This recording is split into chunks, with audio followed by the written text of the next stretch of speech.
Bonsoir à tous et bienvenue à ce nouveau module de cours hypnologie sur le thème de la volonté. Alors pour ceux qui ne me connaissent pas, je suis Clément Appelian, je suis doctorant à l'ENS, à l'Institut Jean-Nicot, et je suis chargé de recherche ici à l'Arche. Du coup j'en profite pour remercier Kevin Finel et l'Arche de permettre à ces cours d'exister et surtout de les partager librement et gratuitement sur Internet. Du coup, merci. Alors, ce que vous avez sous les yeux, c'est une image qui va nous accompagner pendant ces 3 cours sur le thème de la volonté. Il s'agit du Tori, c'est-à-dire une porte rituelle pour les Shinto. Le Tori du sanctuaire Sano Jinja à Nagasaki, qui est situé à peu près à 800 mètres de l'hypocentre du bombardement de 1945 par les Américains.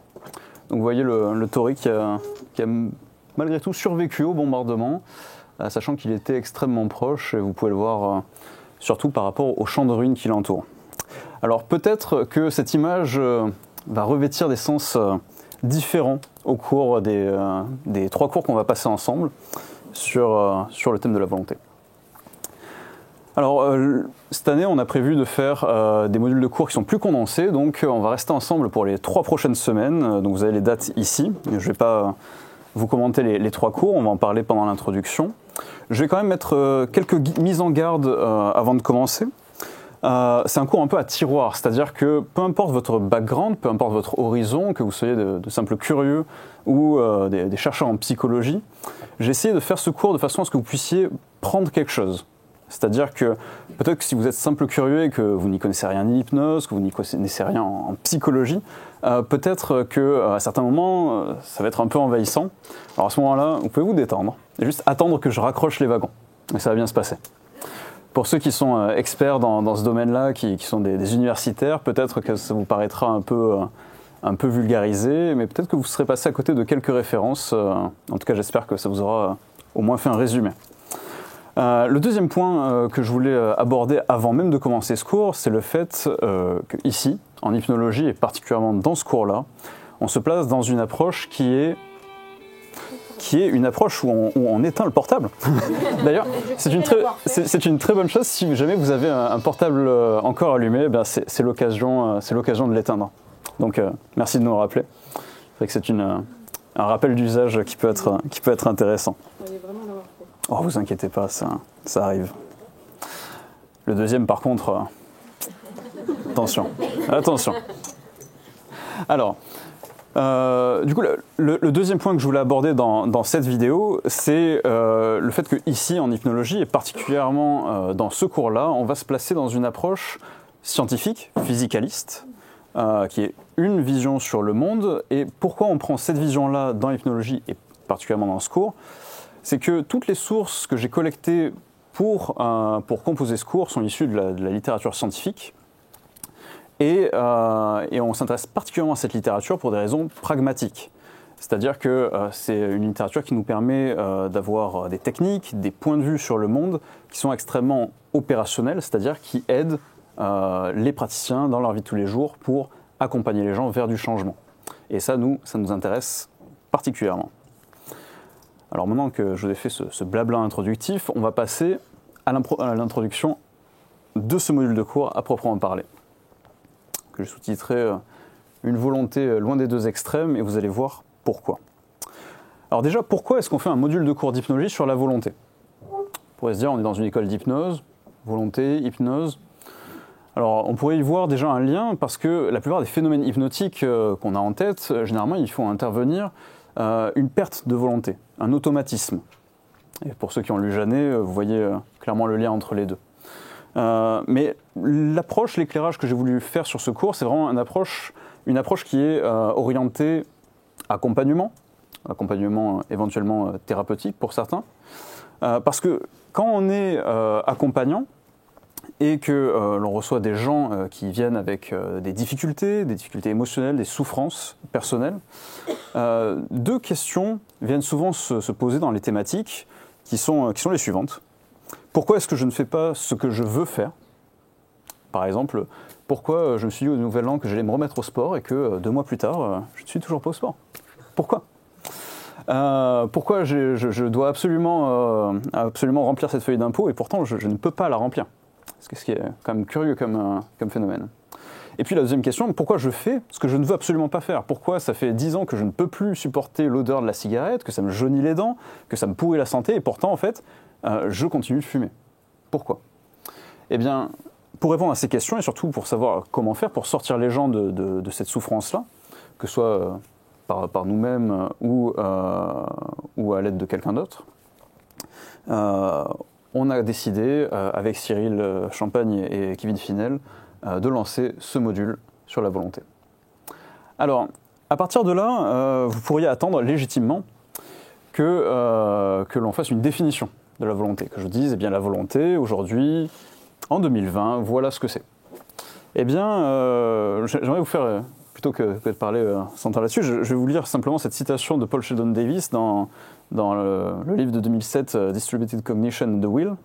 Et en fait, ça a beau dater d'il y a 13 ans, c'est incroyablement d'actualité. Je vais simplement lire sa réponse à qu'est-ce que la volonté? Eh bien, il dit simplement on ne sait pas.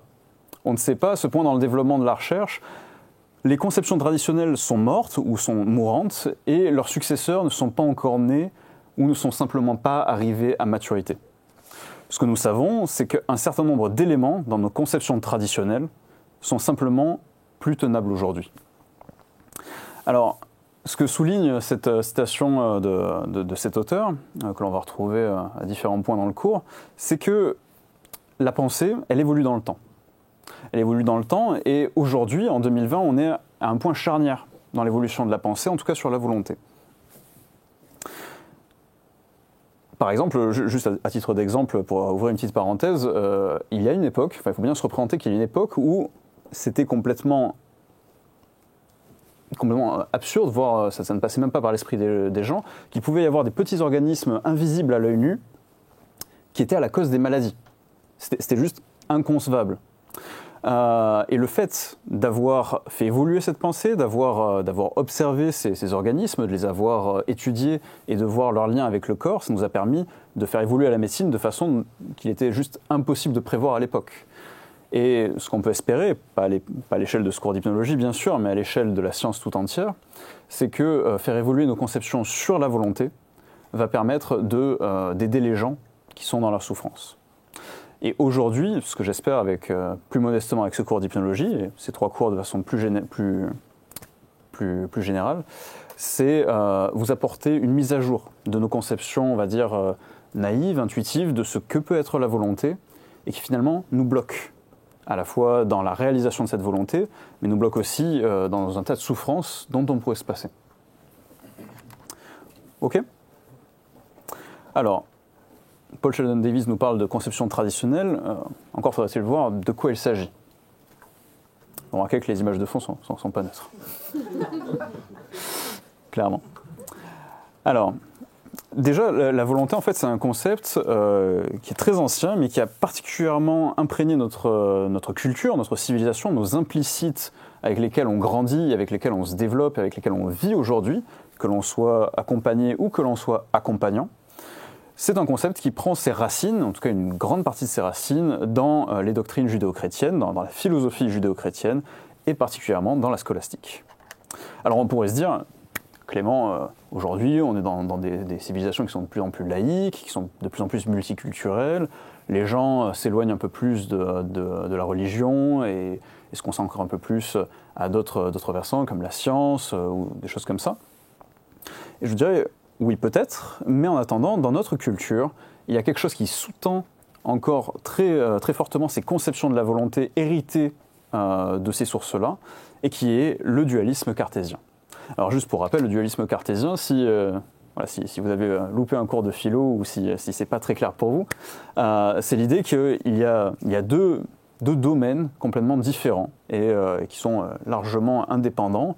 Le domaine de la matière, la res extensa pour Descartes, et le monde de l'esprit, avec ce qui se passe dans nos têtes, on pourrait dire, qui est la res cogitans. Alors d'ailleurs, on va voir ce qui se passe dans la tête de Descartes. Selon Descartes, en fait, la conception de la volonté est très simple. Il y a le corps, clairement, c'est de la matière, et puis la volonté, clairement, c'est de l'esprit.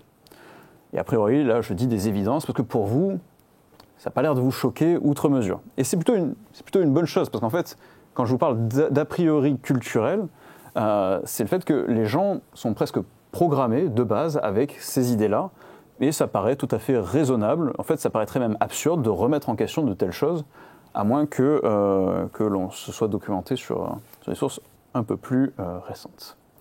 Et donc évidemment, le dualisme cartésien suppose qu'il y a une différence de nature entre ces deux domaines, ce qui fait qu'on se demande bien comment l'un peut impliquer l'autre, mais ça sera pour une autre fois. Ce qui est important pour Descartes, c'est le fait que la volonté, elle est spontanée, elle est non causée, c'est-à-dire qu'il n'y a rien qui vient produire la volonté. Elle est comme ça, elle flotte dans le vide, et si j'ai envie, eh bien j'ai envie sans qu'il y ait, plutôt si je veux, en l'occurrence, ce n'est pas causé par quelque chose, c'est une cause en soi, qui va ensuite activer le corps. Par exemple, si j'ai envie de bouger mon bras, eh bien je bouge mon bras. Ma volonté a agi le corps. Alors, cette volonté, elle a un certain nombre de propriétés qui sont assez largement partagées dans notre culture, donc encore une fois des implicites. Par exemple, le fait que la volonté, c'est ce qui fait le passage entre l'intention, un but abstrait, et le passage à l'action, le fait de faire des actions concrètes dans le monde, comme le fait de bouger le bras. Le fait que la volonté, c'est quelque chose qui est libre et spontané, ça je viens de le nommer. Le fait que la volonté, c'est quelque chose qui est conscient, ou au moins potentiellement conscient. C'est-à-dire que si je veux quelque chose, bien, a priori, je suis au courant. Okay. Et un dernier point, c'est que la volonté, a priori, c'est quelque chose d'assez banal, assez commun. C'est-à-dire que si je veux bouger le bras, je peux bouger le bras. C'est pas quelque chose de surhumain, c'est pas un super pouvoir. C'est quelque chose que, a priori, tout le monde a, dont tout le monde dispose, qui est assez largement répandu. Ok ? Alors, une fois que j'ai nommé tout ça, ça pourrait vous faire quelque chose d'assez inquiétant en se disant est-ce qu'on ne va pas démolir tout ça dans ce module de cours ? Parce que c'est quand même un socle assez massif de notre civilisation. Pensez au judiciaire, par exemple, à la responsabilité personnelle, à ce que l'on peut ressentir même dans notre expérience, qui nous informe sur cette idée-là de volonté. Alors, en fait, le fait qu'on le nomme comme ça peut déjà vous faire un petit recul, ça peut vous montrer un peu dans quel cadre on se situe habituellement. Mais ça peut être difficile de s'extraire d'une vision du monde dans laquelle on baigne depuis l'enfance et qu'on se raconte les uns les autres au jour le jour. Si on veut, on peut. Ok ? Si celle-là, on ne l'a pas entendue, bon, peut-être moins dans les écoles d'hypnose, mais sinon, dans le monde de tous les jours, beaucoup. Et en fait, le fait de s'extraire de cette vision-là, ou le fait même de la menacer, ça peut faire de fortes émotions, surtout quand on s'y attaque un peu frontalement. L'idée de ce cours, c'est pas démolir une vision. On n'est pas dans une approche destructive de la volonté. On va essayer de corriger, petit bout par petit bout, des a priori. On va pas faire chuter l'édifice en entier. Ok ? Et si jamais à un moment vous vous sentez menacé par une idée, rien ne dit que dans ce cours, on a la vérité absolue. Donc prenez le temps d'y réfléchir et puis venez en discuter soit dans les commentaires de la vidéo si vous nous suivez sur YouTube ou dans les questions-réponses qu'on aura tout à l'heure. Ok ? Alors, à partir de là, il y a un gros risque qu'on va avoir dans la suite de ce cours, c'est de tomber sur un autre extrême qui n'est pas la vision traditionnelle que j'ai nommée, mais qui est une vision beaucoup plus récente, qui a ses origines dans la deuxième moitié du XXe siècle, et qui est l'idée que la volonté est une pure illusion, que c'est un mirage, qu'en fait la volonté, ça ne renvoie à rien de réel, que c'est quelque chose qui n'existe tout simplement pas, un peu comme cette image de triangle impossible, de figure impossible. Ça a l'air d'exister, mais en fait, il n'y a absolument rien dans l'esprit, il n'y a rien dans la réalité qui renvoie à la volonté. Alors ça, c'est une position qu'on pourrait qualifier de scientiste, que d'ailleurs certains scientifiques ne se cachent pas de défendre.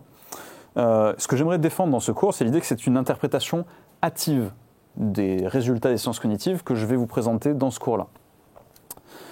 Et donc, autant on va corriger petit bout par petit bout la vision traditionnaliste de la volonté, autant on va bien se garder de glisser dans cette vision-là, qui est une vision éliminativiste de la volonté.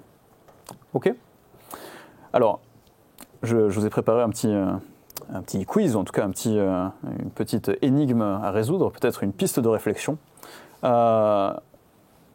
Une des grosses ficelles qui nous tire vers ce type d'approche dès que l'on arrive en fait au résultat des sciences cognitives que je vais vous présenter dans ces cours, c'est une erreur logique. C'est une erreur logique qui est de confondre le déterminisme avec le fatalisme.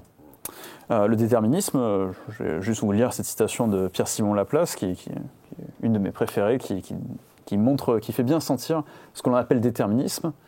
Je vais simplement la lire. En fait, c'est une intelligence qui, pour un instant donné, connaîtrait toutes les forces dont la nature est animée et la situation respective des êtres qui la composent, si d'ailleurs elle était assez vaste pour soumettre ces données à l'analyse, embrasserait dans la même formule les mouvements des plus grands corps de l'univers et ceux des plus légers atomes. Rien ne serait incertain pour elle, l'avenir comme le passé serait présent à ses yeux. En fait, c'est la vision du physicien. Si j'ai un boulet de canon et que je connais sa vitesse et sa direction, je peux connaître la trajectoire, je peux vous prédire avec une certaine certitude sa position à chaque instant jusqu'au moment où il va atterrir sur le sol. Okay ? La même chose pour la météo, avec n'importe quel système physique. Dans une certaine gamme de confiance, je peux prédire l'avenir.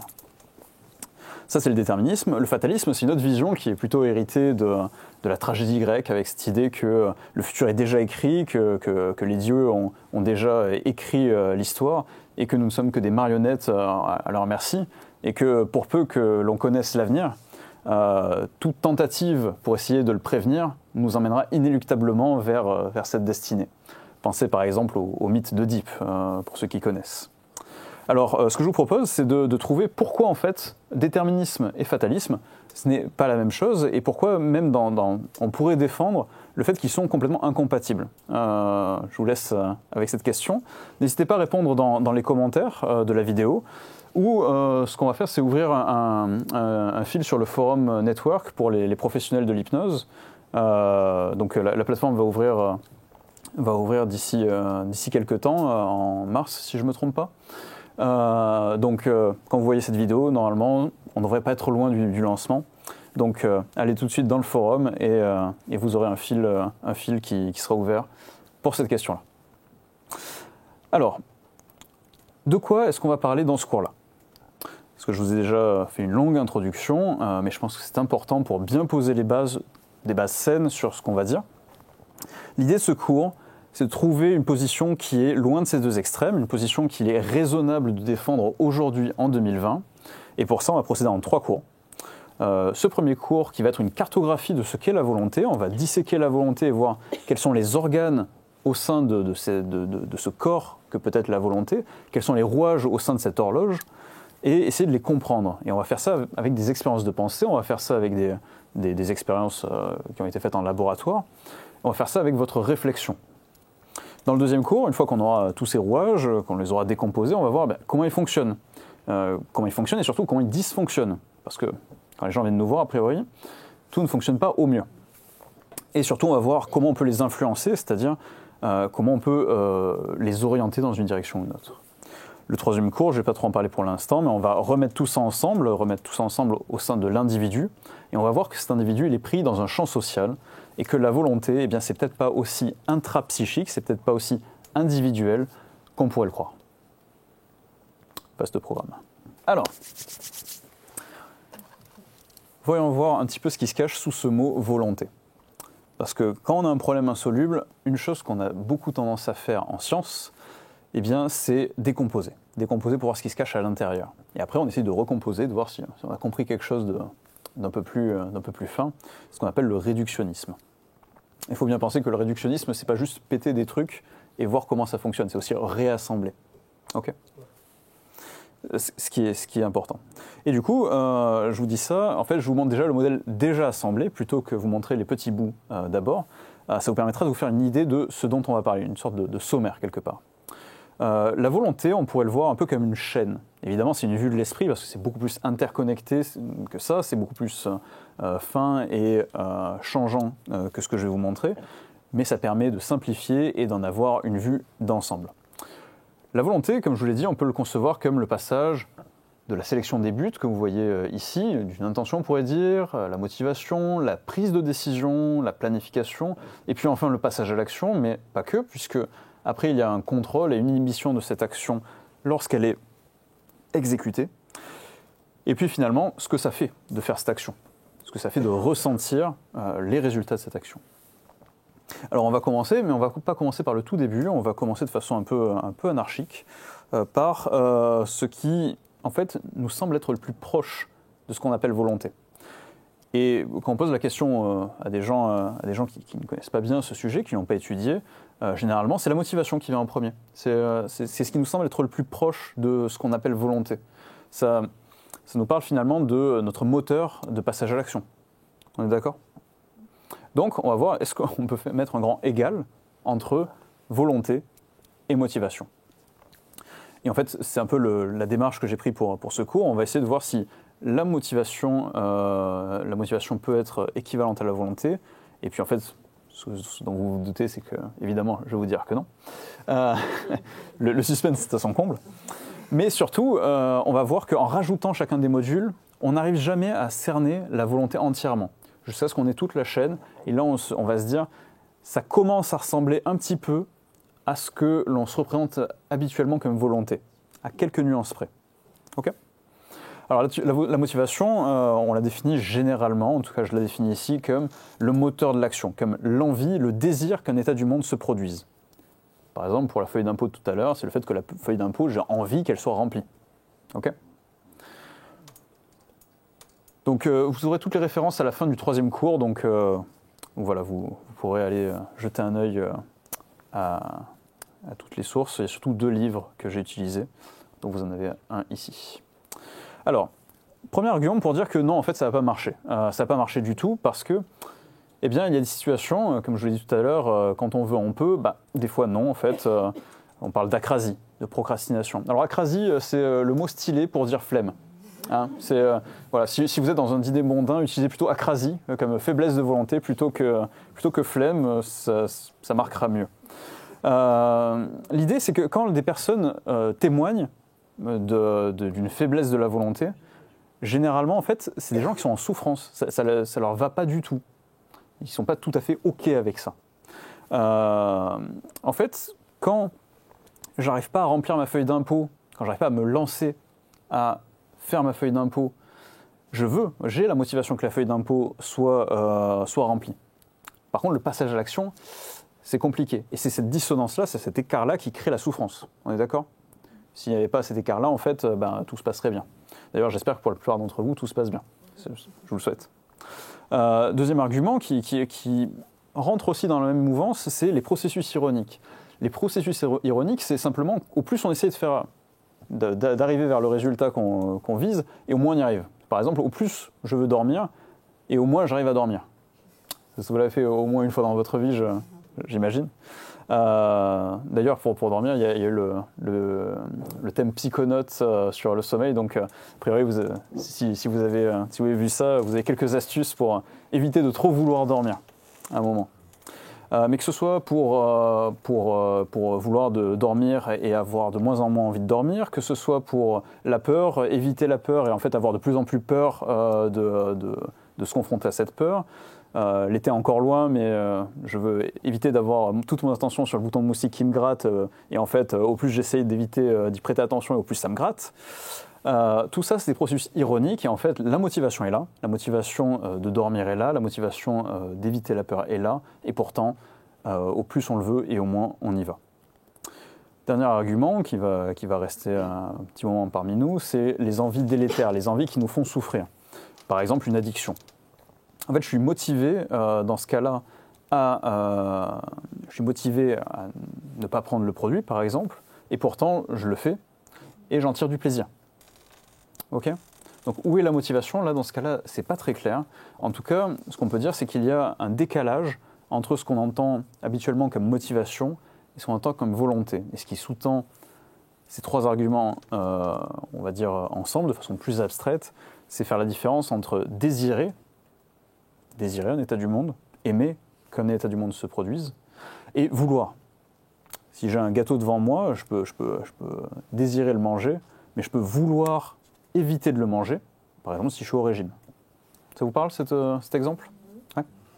Et il se trouve, pour la petite histoire, que les réseaux de neurones qui codent pour la sensation subjective de désirer ne sont pas du tout les mêmes que ceux qui sont impliqués dans la sensation de vouloir, de volonté. Les premiers sont plutôt des réseaux de neurones opioïdes, alors que les deuxièmes sont dopaminergiques.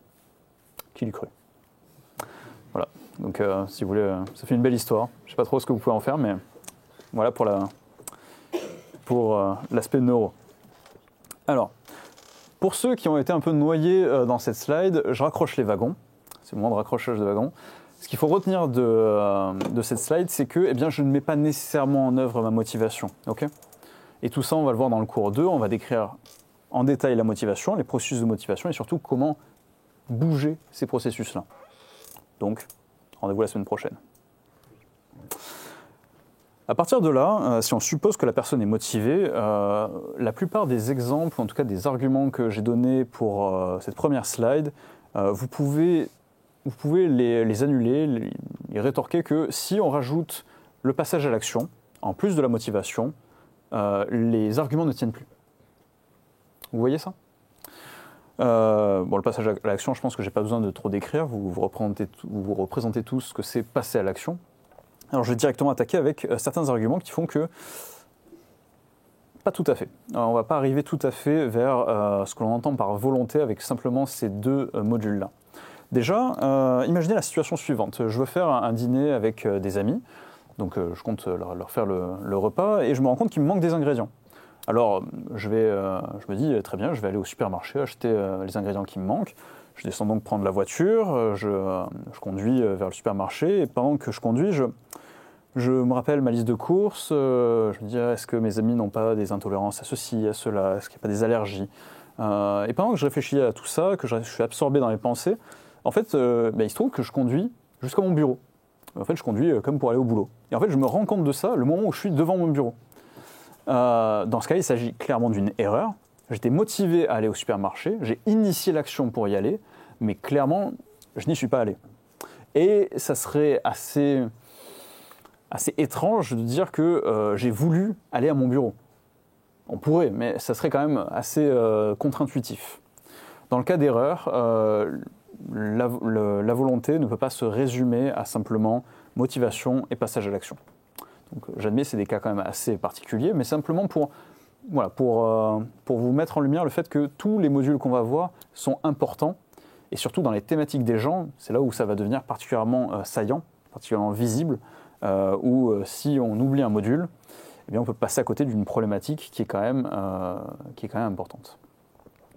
Deuxième argument qui recoupe un petit peu le premier, c'est la question de l'intentionnalité. Alors là, je vais vous raconter une expérience de pensée qui est classique en philosophie, qui est un peu sordide. On aime bien les expériences de pensée sordides. En philosophie, ça met tout de suite un enjeu. Il s'agit d'une histoire de tentative de meurtre.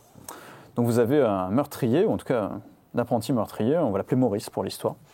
Maurice, on veut vraiment à une certaine victime, en tout cas supposée victime, on va l'appeler Victor pour victime. Donc Maurice veut tuer Victor. Il planifie ça des jours à l'avance, il est consumé par la rage, pris par ses motivations pour terminer l'existence de cet être sans doute fort sympathique qui est Victor.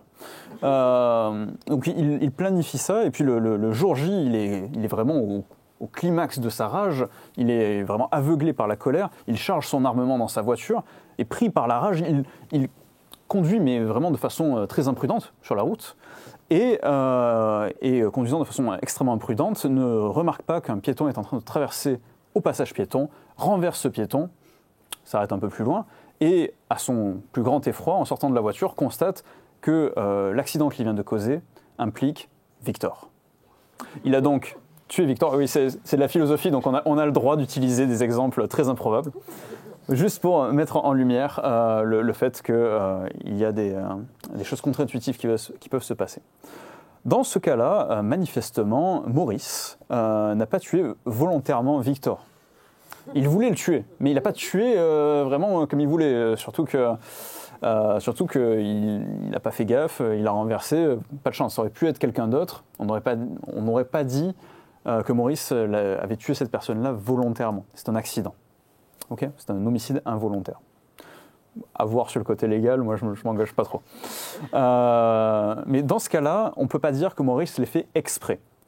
Et ça souligne aussi le fait que d'être motivé à finir l'existence de Victor, le fait de passer à l'action, n'a pas empêché le fait qu'il ne l'a pas fait volontairement. Ok.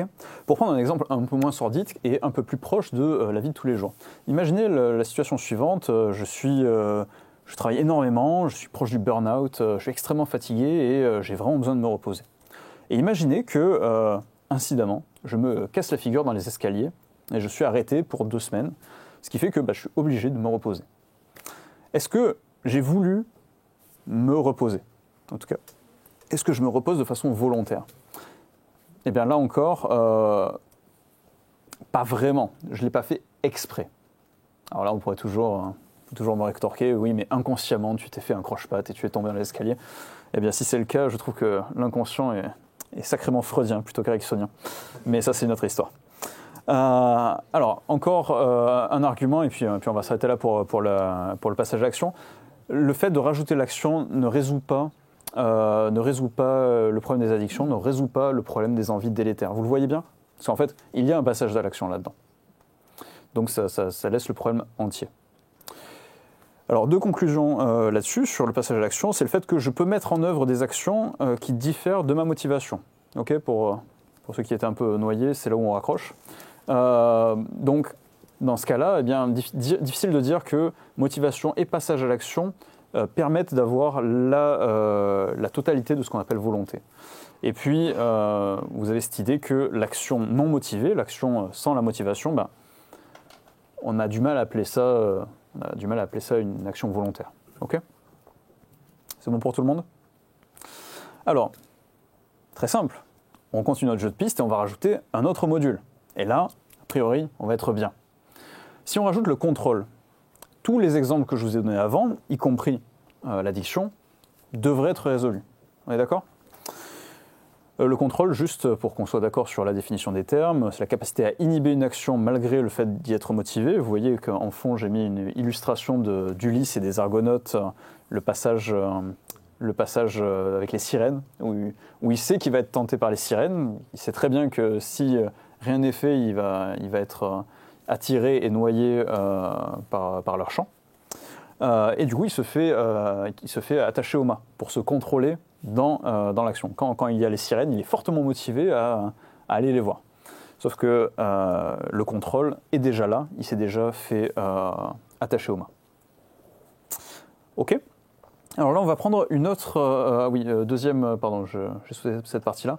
Deuxième possibilité de définition du contrôle, la capacité à aligner son action sur sa motivation, le fait de l'accorder. Par exemple, je peux être très motivé à fumer pendant une période. On ne peut pas dire qu'il y ait de problème de volonté si, quand ça ne me plaît plus, j'arrête de fumer. On est d'accord? Ça me semble être raisonnable comme vision. Dans ce cas, c'est simplement un contrôle. J'ai indexé mon action sur ma motivation. Alors, ici, il va y avoir finalement un seul grand argument que je vais détailler en 3 points. C'est le fait que si on s'appuie là-dessus, on est mal. On est mal parce que, le contrôle, c'est quelque chose qui est assez rare, assez faible, et on va voir dans la suite que ça ne dépend pas tant que ça de nous, malheureusement. Et c'est peut-être le premier point qui va commencer à piquer dans cette présentation, c'est-à-dire qui est assez contre-intuitif. Et pour ça, j'aurais pu prendre à peu près n'importe quelle expérience de psychologie sociale qui a tendance un peu à bousculer nos intuitions, mais j'ai choisi une qui est extrêmement célèbre, parce que peut-être que beaucoup d'entre vous la connaissent, il s'agit de l'expérience de Milgram sur la soumission à l'autorité. Alors, juste pour ceux qui ne connaissent pas, je vous ai mis un petit schéma de l'expérience. Vous avez avec E l'expérimentateur, S le sujet ou le participant, et A un acteur. Okay. L'acteur est dans une salle différente. Il est simplement connecté à la première salle par un interphone, donc micro et haut-parleur. Ce qui est assez drôle, c'est que le sujet pense être dans une tâche d'apprentissage, où il va devoir faire apprendre à l'acteur, qu'il pense être un participant, comme lui, une liste de mots. Et si l'acteur se trompe, eh bien, le sujet, à vos souhaits, le sujet va devoir infliger des chocs électriques de plus en plus forts à l'acteur au fur et à mesure que l'acteur se trompe. Évidemment, dans le protocole, l'acteur fait exprès de se tromper pour recevoir des chocs de plus en plus intenses. Il se trouve que sur les chocs électriques, au début, ce sont des chocs qui sont simplement déplaisants, qui sont simplement que l'on peut sentir, mais rapidement, ils arrivent vers des chocs qui sont très douloureux, qui s'apparentent à de la torture, pardon, et qui vont vers des chocs qui sont dangereux pour la santé, voire des chocs mortels au bout d'un moment. Ce que l'on voit, donc, c'est que les sujets n'ont absolument pas envie de torturer leurs camarades, ce qui est plutôt une très bonne nouvelle sur la nature humaine. Donc ils présentent des signes de stress évidents en fait, à suivre le protocole. Ils questionnent l'expérimentateur, qui les encourage à continuer. Ils essayent à un moment de se rebeller contre l'expérimentateur, qui leur ordonne de continuer, en mettant énormément de pression sociale. Et les sujets sont donc très mal. Ils suent, ils sont agités sur leur chaise, ils regardent dans tous les sens, mais pour une grande majorité, ils se conforment. Dans l'action, ils se conforment. En réalité, la totalité des sujets de l'expérience de Milgram inflige des chocs qui sont très douloureux. Après ça, simplement 15% arrêtent l'expérience à ce niveau-là, au niveau des chocs qui sont très douloureux. 15%, c'est pas beaucoup quand même. Et ce qui est encore plus inquiétant, c'est que 60% des sujets arrivent jusqu'au bout du protocole, c'est-à-dire infligent les plus hauts chocs qui correspondent à des chocs qui sont très dangereux pour la santé, voire mortels. Donc, très inquiétant. Mais beaucoup plus, on va dire, difficile à se représenter, c'est que le contrôle n'est pas tellement imputable à ces personnes, en intrapsychique en tout cas, puisque les variables qui permettent de bouger ces statistiques-là, qui permettent de faire que les sujets puissent s'opposer à l'expérimentateur ou au contraire s'y conforment, sont des variables environnementales, des variables de contexte. Par exemple, si un assistant se dispute avec l'expérimentateur juste avant l'expérience, sous les yeux du sujet, pratiquement 100% des participants s'arrêtent bien avant les chocs douloureux, et une très légère minorité arrive aux chocs douloureux, mais pas au-delà. Ok ? Donc, ce qui est quand même très rassurant sur la nature humaine, on va dire, mais qui est quand même assez inquiétant sur la capacité de faire des choses qui sont très différentes de ce que l'on a envie de faire. Ce côté, j'ai une motivation qui va dans un sens, j'ai une action qui va dans l'autre, qui est pilotée par le contexte social, et le contrôle n'arrive pas à aligner les deux. Ok ? Alors, ce qu'on va voir dans le cours 3 aussi, c'est le fait que l'origine même, au-delà même de l'environnement qui pilote ça, l'origine même du contrôle est très rarement interne à l'individu. C'est-à-dire que l'individu est surtout en réaction au contexte et que le contrôle est imposé par le cercle social, par nos préconditionnements et par le regard des autres. Mais ça, c'est une histoire pour le cours 3. Ok, pour résumer tout ça, on peut simplement dire la chose suivante. Le contrôle, la capacité d'inhiber nos actions, elle est très marginalement entre nos mains, elle est très faiblement en notre pouvoir. En tout cas, jusqu'à ce qu'on arrive au cours 3. Alors, on va revenir un peu en arrière dans la vue d'ensemble que je vous ai montré tout à l'heure, jusqu'à la prise de décision. Parce que, pour beaucoup, une fois qu'on a éliminé tous ces premiers modules comme étant la source de la volonté, la prise de décision, ça a l'air d'être un truc solide. Ça a l'air d'être là où on ressent le plus de volonté. Et pour vous en convaincre, eh bien, je vais vous raconter un petit conte de Noël par tonton Strawson. Strawson, à qui j'ai piqué cette expérience de pensée que je trouve très illustrative de ce que c'est se retrouver dans un choix. Surtout dans un dilemme, on pourrait dire même. Strawson raconte cette histoire-là, c'est la veille de Noël. Vous invitez vos beaux-parents à dîner, le repas est prêt, et en fait vous vous rappelez que votre beau-père adore le whisky pour la veille de Noël. Et vous ne voulez absolument pas lancer une crise diplomatique, donc ni une ni deux, vous chopez le premier billet qui sort de votre portefeuille, vous vous rappelez qu'un magasin liqueur est juste au coin de la rue, et vous foncez tant qu'il est encore ouvert. Vous vous retrouvez devant le magasin liqueur et à ce moment-là, vous voyez devant, juste à côté de la porte du magasin de liqueur, un sans-abri qui est en train de vous regarder, qui vous demande si vous pouvez l'aider. Et vu le froid qu'il fait, vu la période de l'année, ce sans-abri va au moins passer de très mauvaises fêtes, voire ne va peut-être pas voir la nouvelle année. Et ça, en fait, vous vous en rendez compte.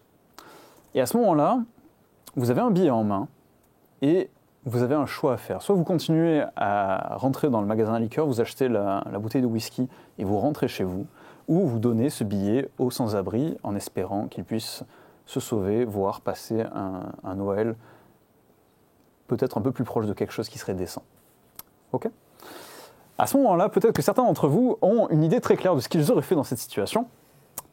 D'autres seraient partagés par un dilemme absolument horrible, auraient beaucoup de mal à choisir.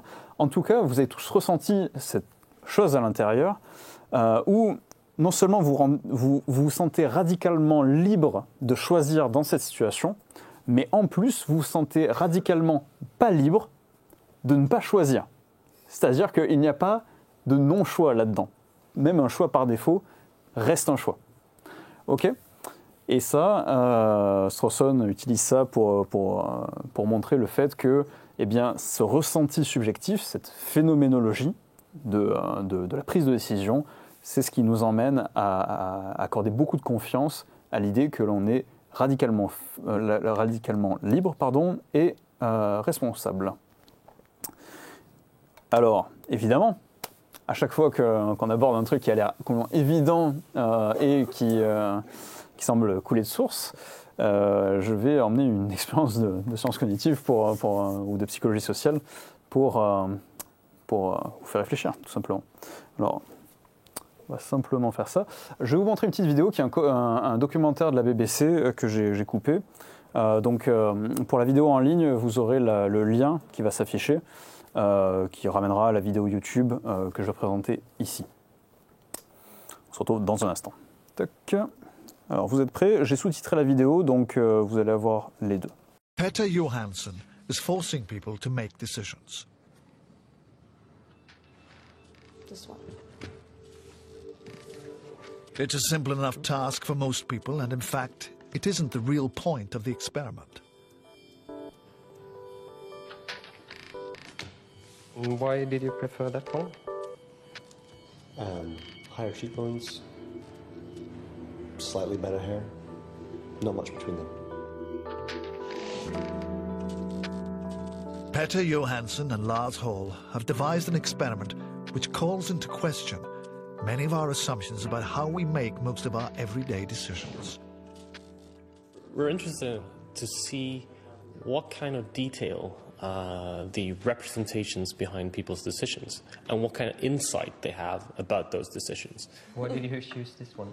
It seems like he'd be someone with a very interesting personality.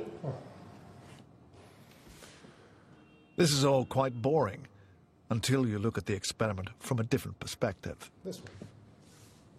We added a twist, a card trick, so that sometimes they choose one face but end up with the other one.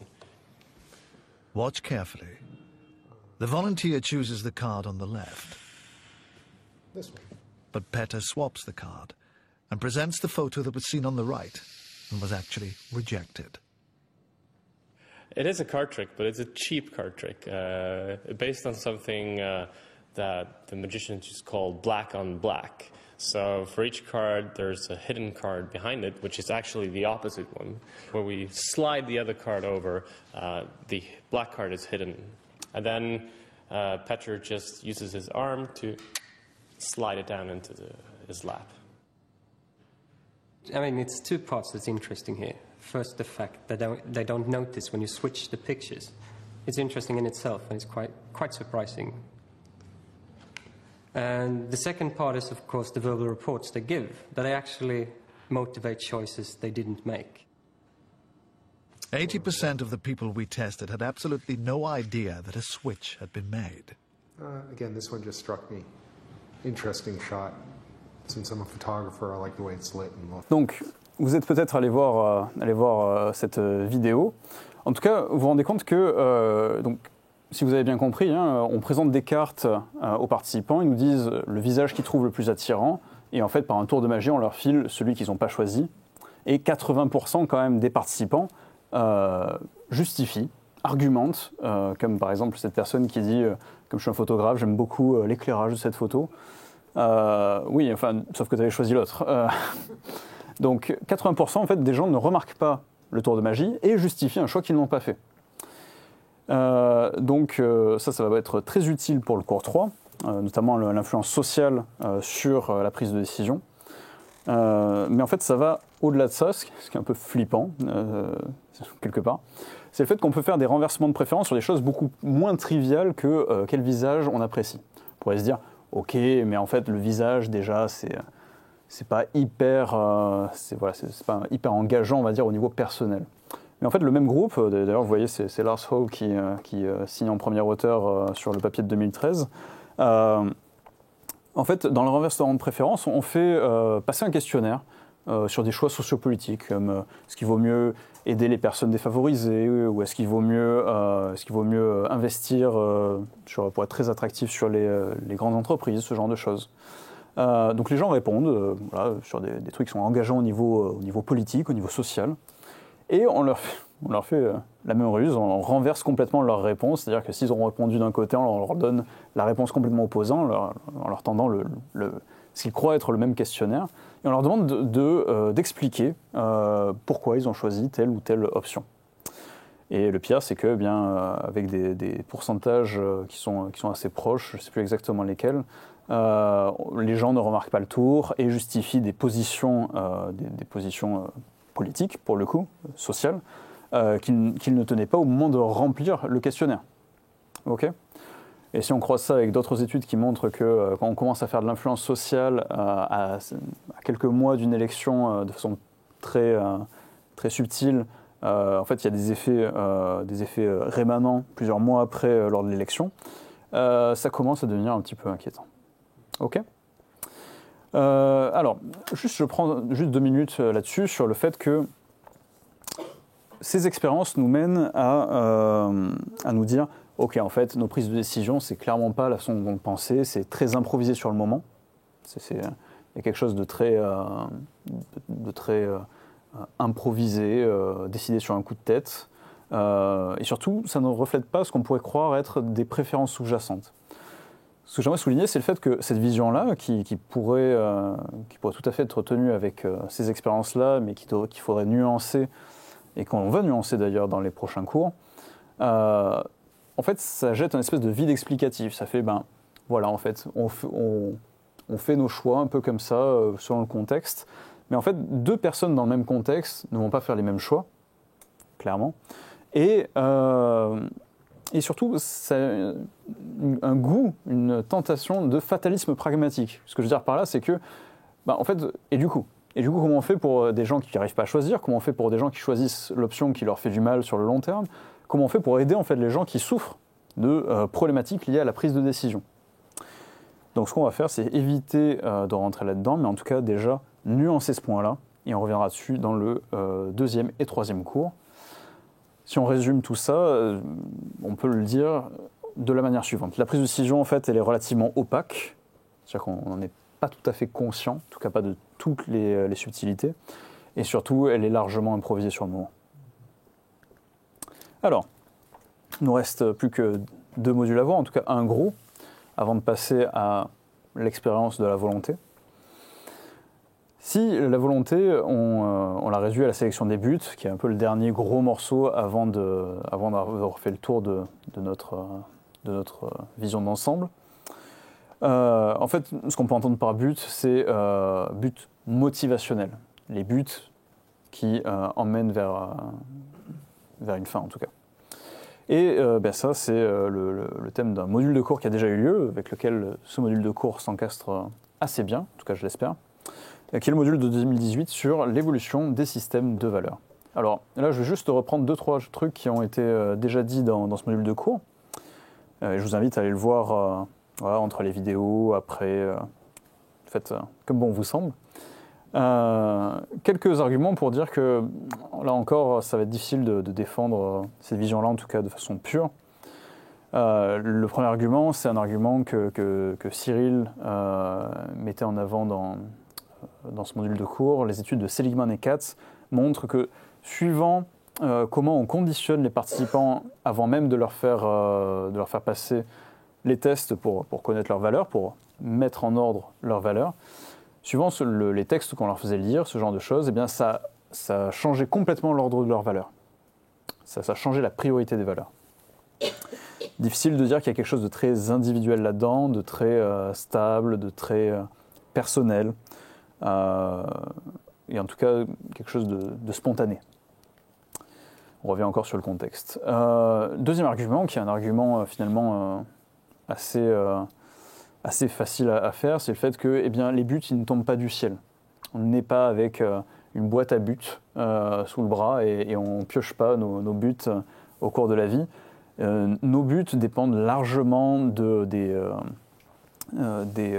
contextes idéologiques dans lesquels on a évolué, que ce soit les contextes idéologiques de nos parents, de l'école, de nos amis, que ce soit les contextes de société dans lesquels on évolue, ne serait-ce que notre temps, ou ceux qu'on décide de rejoindre plus ou moins volontairement.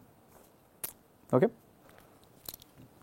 Ce qui veut dire que, globalement, je suis assez peu spontané, en tout cas beaucoup moins libre que ce que je ne le crois, dans la sélection de mes buts.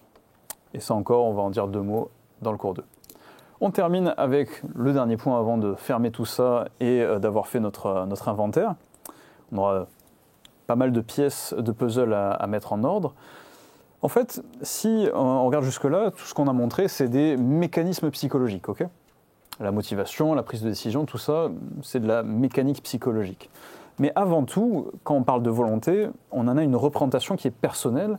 Et comme je vous l'ai fait sentir avec l'histoire de Strawson sur Noël, c'est quelque chose qui nous est très proche en termes de sensations subjectives. Alors j'aimerais faire quelques distinctions, peut-être pas faire la liste de toutes les sensations que l'on peut énumérer dans la volonté, mais faire quelques distinctions qui vont nous être utiles pour la suite. Déjà, si vous êtes familier d'hypnologie, c'est un mot qui devrait vous parler, l'agentivité, le fait de sentir l'auteur de l'action, c'est-à-dire la cause de l'action. En anglais, ça se dit agency. Et j'aimerais distinguer cette notion d'une autre notion qui est l'appropriation de l'action, qui se dit ownership en anglais, et qui est le fait d'être celui qui effectue l'action. Alors, si on le lit vite, si on ne prend pas le temps de se poser la question, on a vite tendance à se dire « mais en fait, c'est la même chose. J'utilise 2 mots, mais fondamentalement, tu nous dis la même chose. » Alors, j'aimerais vous donner un exemple pour bien distinguer les deux, en tout cas dans ce que ça fait. Dans le premier cas, vous êtes proche d'une personne, proche d'un escalier, et vous la poussez dans l'escalier. Ok, premier cas. Deuxième cas, vous approchez d'un ami qui est proche de l'escalier, vous prenez les pieds dans le tapis, vous trébuchez, et en essayant de vous rattraper, vous tombez sur cet ami qui dévale les escaliers. Ok ? Comme quoi, dans l'hypnologie, on a des exemples qui donnent envie, quelque part. Dans le premier cas, le cas où vous avez poussé l'ami, vous avez ressenti de l'agentivité, c'est-à-dire que, d'ailleurs, potentiellement, que vous l'avez fait exprès, c'est-à-dire que vous sentez la cause de l'action, la cause de pousser la personne dans l'escalier. Alors que dans le deuxième cas, vous n'avez pas ce sentiment-là. D'ailleurs, vous dites, je suis désolé, je ne l'ai pas fait exprès. Parce qu'en fait, dans le deuxième cas, vous n'êtes pas stupide, vous dites bien que oui, c'est vous qui avez poussé la personne, vous avez l'appropriation, c'est bien votre corps qui a poussé la personne, mais vous ne vous sentez pas l'auteur, c'est-à-dire la cause de l'action. Clair pour tout le monde ? Ça va être assez utile dans les prochains cours, surtout le 3. La deuxième distinction que j'aimerais faire, et puis on va s'arrêter là, c'est la distinction entre les F intentions, F pour futur, qui sont en fait des intentions du type « je prévois de réaliser une action abstraite », okay, de nature conceptuelle. Par exemple, j'ai l'intention de me remettre au sport, pardon. Okay, et on peut distinguer ça des P intentions, les intentions présentes, qui sont en fait du type « je prévois les actions concrètes que j'effectue et maintiens maintenant ». pour mon exemple de je veux me remettre au sport, c'est je vais me rendre à la salle de sport, je prends un abonnement, je signe les papiers, je donne l'argent, je rentre chez moi, je prévois sur mon agenda les horaires de sport que je vais faire, j'achète le matériel de sport qu'il me faut, éventuellement j'appelle des amis pour faire du sport avec eux, je me rends à la salle de sport, je vais au vestiaire, je fais ce qu'il faut, je fais du sport, etc., etc. Vous voyez, dans le deuxième cas, en fait, on peut se l'imaginer, c'est-à-dire qu'on peut se le représenter, c'est concret. Et surtout, c'est maintenant, c'est vécu maintenant. Ok, 2 distinctions qui vont nous être utiles par la suite et qui sont des ressentis subjectifs. J'aurais pu en nommer bien d'autres, comme la sensation d'effort pour la volonté, c'est quand même utile. La sensation de se sentir libre, qu'on pourrait commenter indéfiniment, etc., etc. Mais on va en rester là. Ok ? Alors, avant de vous laisser, un point de vue d'ensemble sur le raisonnement que l'on a mené dans ce cours-là. C'est pas fait pour que vous repassiez tout ça. L'idée, c'est vraiment d'avoir une carte d'ensemble pour que tout soit au même endroit. Donc, je vais le passer assez vite.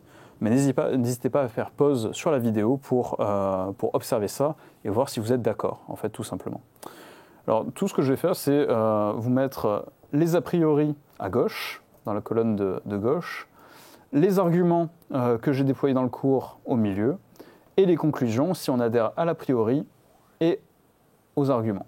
Donc, par exemple, si la volonté est une cause de l'action, le fait que je ne mets pas nécessairement en œuvre ma motivation et le fait que je peux faire des actions qui diffèrent de ma motivation entraîne que la volonté, c'est pas la motivation. En tout cas, pas uniquement. Okay ? Et on fait la même chose avec le passage à l'action, check, avec la capacité de contrôle, avec la prise de décision et bien sûr avec la sélection des buts. Ok ? Donc si vous voulez, vous pouvez faire pause à ce moment-là pour observer tout ça. Et je vais vous remettre la vue d'ensemble. Une fois qu'on a vu tous ces modules, on a quelque chose qui, ensemble, quand on connecte tous ces organes, ressemble un peu plus à notre vision habituelle de la volonté. Mais vous voyez que ce qu'on a fait, le fait de décomposer, a profondément altéré certaines préconceptions qu'on avait de la volonté. Et l'idée, c'est que dans les prochains cours, vous allez voir comment cette décomposition et ces petits décalages par rapport aux a priori vont nous être utiles pour aider les gens, ou pour s'aider soi-même, en l'occurrence. L'idée de ce cours, c'est déjà vous faire une introduction. Ça aurait été un peu rapide de vous dire à la fois, voilà les différents modules, vous les approprier, bien comprendre ce qu'il y a dedans, et aussi vous donner les outils pour travailler dessus. Ça aurait été un peu présomptueux. Mais la deuxième intention de ce cours, c'est déjà vous donner une sorte de posture, une vision, un modèle de ce que peut être la volonté. Ce qui fait que si vous travaillez avec vous-même ou avec d'autres personnes, vous n'allez pas vous dire « je vais travailler sur la volonté ». Vous allez vous dire où est-ce que dans la chaîne de la volonté, il y a quelque chose qui foire. À quel endroit il y a quelque chose qui dysfonctionne. Qu'est-ce qui est ouvert vers l'extérieur et qui reçoit des influences du contexte qui ne me conviennent pas. Et ce qui fait que le travail va pouvoir être beaucoup plus précis, va pouvoir être ciblé et plus efficace. En tout cas, c'est ce que je nous souhaite. Alors, on a terminé pour ce soir. Je vous rappelle que vous trouverez évidemment les vidéos sur YouTube, pour vous qui nous suivez, vous le savez déjà, mais aussi sur la plateforme Network qu'on lance dans les semaines qui viennent. Et tous les supports de cours en PowerPoint et PDF sont sur le site de l'Arche. La semaine prochaine, comme je vous l'ai dit, on rentre dans la mécanique. On va ouvrir la boîte à outils et commencer à rafistoler tout ça. Et je vous remercie pour votre attention et je vous souhaite une très bonne soirée.